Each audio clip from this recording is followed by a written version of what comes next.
International standards తో latest టెక్నాలజీతో quality education అందిస్తుంది seats the creek planet schools and Ambitus world schools.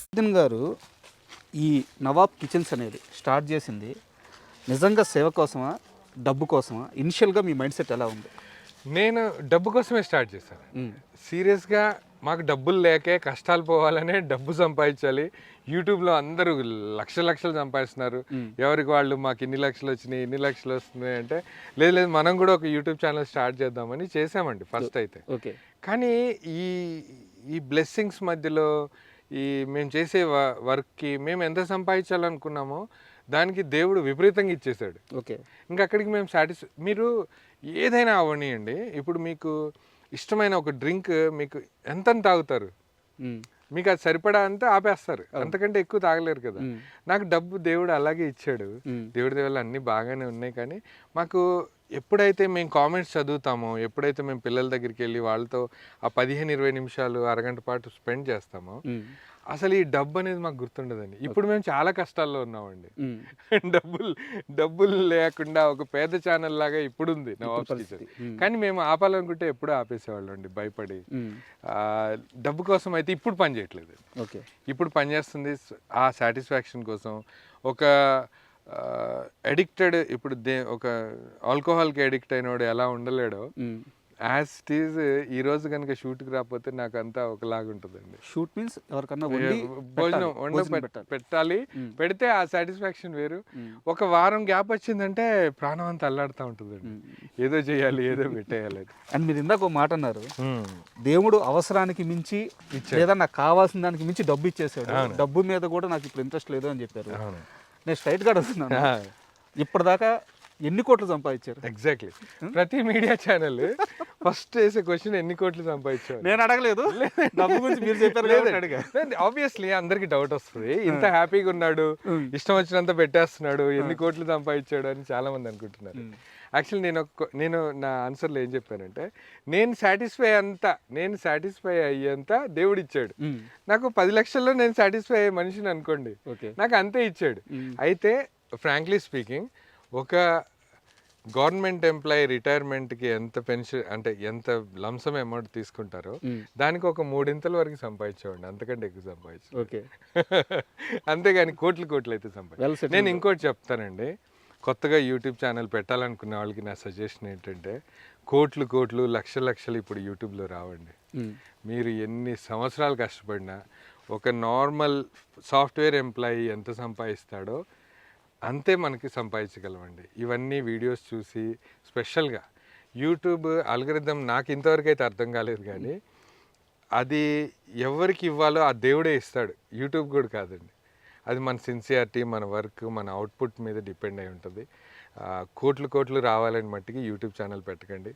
మీ టాలెంట్ని మీరు ప్రూవ్ చేసుకోవడానికి ఒక యూట్యూబ్ ఛానల్ పెడితే మీకు మీరుగా ఒక సొంత ఆఫీస్ క్రియేట్ చేసుకునేంత డబ్బులు వస్తాయేమో, కానీ కోట్లు రావు, నమ్మొద్దు ప్లీజ్. నాకు రాలేదు. సార్, మనం మళ్ళీ ఈ వంట విషయం కానీ డిస్ట్రిబ్యూషన్ విషయం కానీ వస్తే, మీరు చాలామంది అనాథ పిల్లలకి అక్కడికి వెళ్ళి డిస్ట్రిబ్యూషన్ చేస్తుంటారు. అవునండి. బట్ ఈ ప్రాసెస్లో ఏ రోజైనా ఎక్కడైనా కానీ వాళ్ళు ఆ తిండిని అపురూపంగా చూస్తూ వాళ్ళు తింటున్నప్పుడు ఇన్ని రోజులు ఇది కూడా తినలేకపోయారా వీళ్ళని, మీ కళ్ళల్లో నీళ్లు తిరిగిన ఒక సందర్భం ఉంటుంది కదా, అలాంటిది ఏముంది? నేను యాక్చువల్గా ఒక 5 years బ్యాక్ అండి, ఈ ఒక 15-20 kgs ఫిషెస్ ఒక 3 తీసుకొచ్చి పెద్ద పీసులు కట్ చేసి ఒక చేపల పులుసు చేసామండి. చేసి పిల్లలకి, అంటే పెద్ద ముళ్ళులు ఉన్నాయి కాబట్టి ఈజీగా తిన్నారు. దాంట్లో మేము పిల్లలతో పాటు స్లమ్స్కి వెళ్ళినప్పుడు పెద్దవాళ్ళకి కూడా పెడతాం. పెడితే ఒక 50, 55, 60 ఏజ్ గ్రూప్ ఉన్న ఒక అతను, నేను కార్లో అలా వడ్డిచ్చేసి అట్లా వెళ్తుంటే ఎదురొచ్చాడండి. ఏంటి పెద్ద ఆయన, నేను కార్ దిగితే ఆయన నా చేతులు పట్టుకొని దండం పెట్టి, నేను ఇప్పుడు 60, నా వయసు ఇంత పెరిగింది, ఏ రోజు ఇంత టేస్టీ చేపల పులుసు తినలేదని ఇట్లా పట్టుకున్నాడండి. నాకు ఆ రోజు కళ్ళల్లో నీళ్ళు వచ్చినాయి. అంటే సీరియస్లీ ఇలాంటివి చాలా ఉన్నాయండి. కొంతమంది పిల్లలు ఇట్లా నోట్లో పెట్టి అంటారు చూసారా, అప్పుడు నాకు నిజంగా హ్యాపీ అనిపిస్తుంది. ఈ పడ్డ కష్టం, వీళ్ళందరినీ గ్యాదర్ చేసి ఇవన్నీ ఇంత కష్టం ఒక్కొక్కసారి అనిపిస్తుంది అండి. అసలు ఇంత కష్టపడుతున్నాను, ఫస్ట్ ఛానల్ ఇంత క్లిక్ అయింది, సెకండ్ ఛానల్ ఎందుకు ఇంత స్లోగా వెళ్తుందంటే అది కూడా పరీక్ష అని నేను అనుకుంటానండి. ఎవ్రీథింగ్, ఎవ్రీ సెకండ్ మీరు నేను ఇక్కడ మామిడి చెట్టు కింద నిల్చొని మాట్లాడాలనుకున్నది కూడా ఎవ్రీథింగ్ విల్ బి స్క్రిప్టెడ్ అండి. దేవుడు రాసు అల్లా, గాడ్ ఇదంతా కాదండి. ఇది ఒక అతను పైన ఒక దేవుడు అనేవాడు కూర్చొని ఈ రాజా మొయిన్ కూర్చొని మాట్లాడుకున్నారని, కాబట్టి నేను అది నమ్ముతానండి. ఇది దీంట్లో డబ్బులు రావట్లేదు ఎందుకు చేస్తున్నాడు మొయిన్ అంటే, ఇది నేను కసితోటి లేకపోతే మా ఫస్ట్ ఛానల్ వాళ్ళని అంటే వాళ్ళని తక్కువ చేసి చూపించడానికి కాదండి. దీనికి ఎక్కడో మళ్ళీ ఒక బ్రేక్ ఉందండి, ఒక పాజిటివ్ ఎక్కడో ఒక పిన్ ఉంటుంది, మళ్ళీ జమ్ అని లెగుస్తుంది, మళ్ళీ డబ్బులది ఏముందండి ఎలాగైనా సంపాదించండి, ఇంత కష్టపడి సంపాదించు.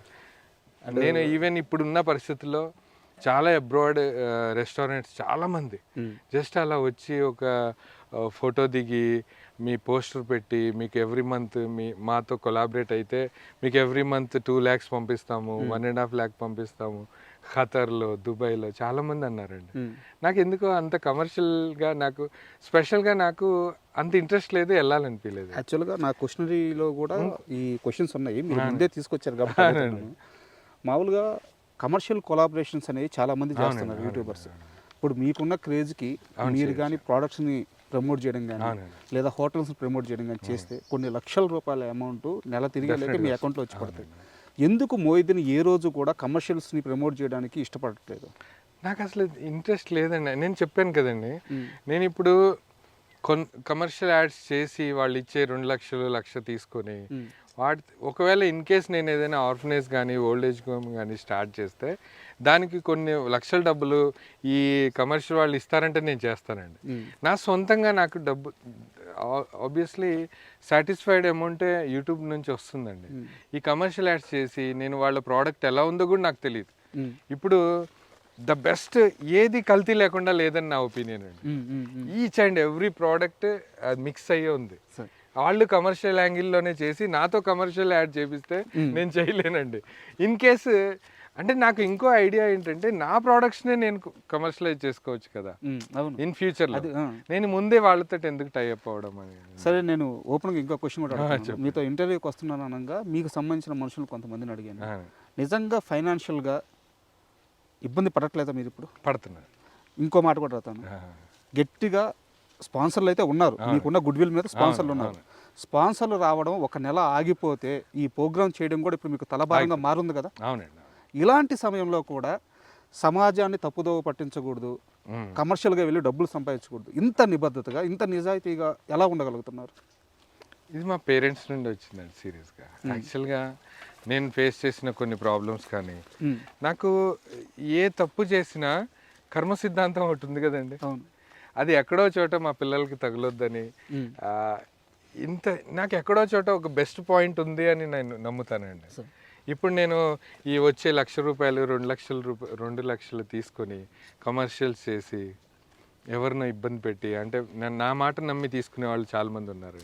నన్ను రియల్ ఎస్టేట్ వాళ్ళు చాలామంది అడుగుతారండి, ఈ ల్యాండ్ అమ్మి పెట్టండి, ఆ ల్యాండ్ అమ్మి పెట్టండి అని. వాళ్ళు ఈ 14 ప్లాట్స్ అమ్మి పెడితే ఈ 15th ప్లాట్ మీకే ఇచ్చేస్తామంటారు. నాకు ఎందుకో అంత ధైర్యం లేదు, నేను చేయలేనండి. అది ఎలాంటి ప్రాజెక్టో కూడా నాకు తెలియదండి. దీని మీద ఒక కంటిన్యూటీ క్వశ్చన్, తర్వాత ఈ విషయాన్ని క్లోజ్ చేస్తాను. ఓకే. మిమ్మల్ని ఎప్పుడు బెట్టింగ్ యాడ్స్ చేయమని ఎవరు అప్రోచ్ అవ్వలేదా? మెయిల్స్ వచ్చాయండి, మెయిల్స్ వచ్చాయి, కాల్స్ కూడా వచ్చాయి డైరెక్ట్. ఎన్ని లక్షలు ఇస్తామన్నారు? నాకు ఓపెన్గా చెప్పండి. నాకు అప్పటికి అమౌంట్ డిసైడ్ అవ్వలేదండి. నేను ఎప్పుడైతే బెట్టింగ్ యాప్స్ అంటే, నేను బెట్టింగ్ యాప్స్ అంటే నాకు క్లియర్గా ఎక్స్ప్లెయిన్ చేయండి అని అన్నానండి. వాళ్ళు చేశారు.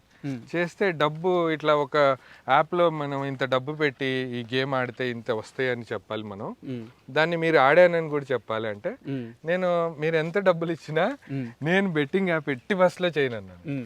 అసలు అది మెయిల్ కూడా ఉందండి, చాలా మెయిల్స్ వచ్చాయి, నేను అన్నీ రిజెక్ట్ చేశాను. నేను ఘీ యాడే చేయలేదండి, ఇంకా నేను బెట్టింగ్ యాప్స్ ఎలా చేస్తాను. ఇప్పుడు ఇందాక మనం బెట్టింగ్ యాడ్స్ గురించి వాటి గురించి మాట్లాడుకున్నాము. నాకు తెలిసిన ఇన్ఫర్మేషన్ ప్రకారం అడుగుతున్నాను, బెట్టింగ్ యాప్స్ మీరు ప్రమోట్ చేస్తే 25 లక్షల దాకా ఇవ్వడానికి రెడీగా ఉన్నాయి, వాటిని కూడా రిజెక్ట్ చేశారని తెలిసింది. అవునండి. యాక్చువల్గా బెట్టింగ్ యాప్స్ ప్రైస్ పక్కకు పెడితే చాలా మెయిల్స్ వచ్చాయి, డైరెక్ట్ కాల్ కూడా చేశారు. ప్రైస్ పక్కన పెడితే అంటున్నారు, 25 లక్షల రూపాయలని ఎలా వదిలేయాలనిపించింది. అంటే చాలా గొప్ప విషయం. అవునండి, అవునండి. అండ్ సమాజం గురించి మీరు ఆలోచించిన విధంగా ప్రతి ఒక్కరూ ఆలోచించాలి. బట్ నా డౌట్ ఏంటంటే ఇంత కష్టకాలంలో కూడా ఆ డిసిషన్, ఆ మైండ్ సెట్ అంత స్ట్రాంగ్గా ఎలా ఉంచుకోగలిగారు అని? లేదండి, నేను ఒకటి నమ్ముతాను ఏంటంటే, నేను ఇంతమంది నా ఫ్రెండ్స్ ఉన్నారు, ఇంతమంది నా రిలేటివ్స్ ఉన్నారు, ఇంతమంది యూట్యూబర్స్ ఉన్నారు. ఏదైతే ఇది ఒక డివోషనల్ డెసిషన్, అంటే దేవుడు ఒకళ్ళని పిక్ చేస్తాడు, వీడైతే పిల్లలకి కడుపు నిండా అన్నం పెడతాడని నన్ను పిక్ చేశాడేమో. నేను అది నా మూర్ఖత్వం అనుకోండి, ఏమైనా అనుకోండి, నాకు ఈ ఛాన్స్ ఇచ్చాడు. కొన్ని వందల మందికి ఇట్లా అన్నం భోజనం వడ్డిస్తుంటే నా చెయ్యి చూసి నాకే గర్వం అనిపిస్తుంది. అంతే కదా. అందులో ఇంత పేరు వచ్చింది నాకు. ఇక్కడ కాదండి, యాక్చువల్గా ప్రపంచంలో ఉన్న అన్ని దేశాల నుంచి ఫ్రెండ్స్ ఉన్నారు. నాకు నిన్న మార్నింగే ఉజ్బెకిస్తాన్లో నేను వీసా బుక్ చేస్తాను, రా బ్రదర్ నాతో పాటు ఒక 1 వీక్ ఇక్కడ స్పెండ్ చేయి, నాకు కాల్ రికార్డింగ్ కూడా ఉందండి. ఆయన వాయిస్ మెసేజ్ పెట్టారు, మీరు ఒక పాస్పోర్ట్ అవన్నీ పంపిస్తే నేను బుక్ చేస్తాను, ఇప్పుడు ప్రజెంట్ ఫ్లైట్స్ కూడా ఉన్నాయి, నెక్స్ట్ వీక్ ఫ్రైడే వస్తావా అని అడిగారండి. అంటే అంత ఆప్యాయంగా పిలుస్తున్నారు, అంత అభిమానం చూపిస్తున్నారు. నేను ఎవరో తెలియకుండా నన్ను ఇంత గుడ్డిగా 25,000 30,000 పంపిస్తున్నారు ఈ ఎపిసోడ్లకి. నాకు ఆ అమౌంట్ పడ్డప్పుడు ఏమనిపిస్తుంది అంటే, చించేయాలి వీడియో అని అనిపిస్తుంది, పిల్లలు కడుపు నిండా పెట్టేయాలి. అసలు దీన్ని వాళ్ళు కూడా ఆశ్చర్యపోవాలి, అంత ఫుడ్ పెట్టాడు అన్నట్టుగానే ఉంటుందండి. అంత బాధ్యతగా డబ్బు అని అనిపించదండి. ఇంకోటి, నాకు వచ్చిన పేరు ఏముందండి, కొన్ని సంవత్సరాలు కష్టపడ్డా, కొంతమంది పేరు కోసం తహతాలాడుతున్నారు.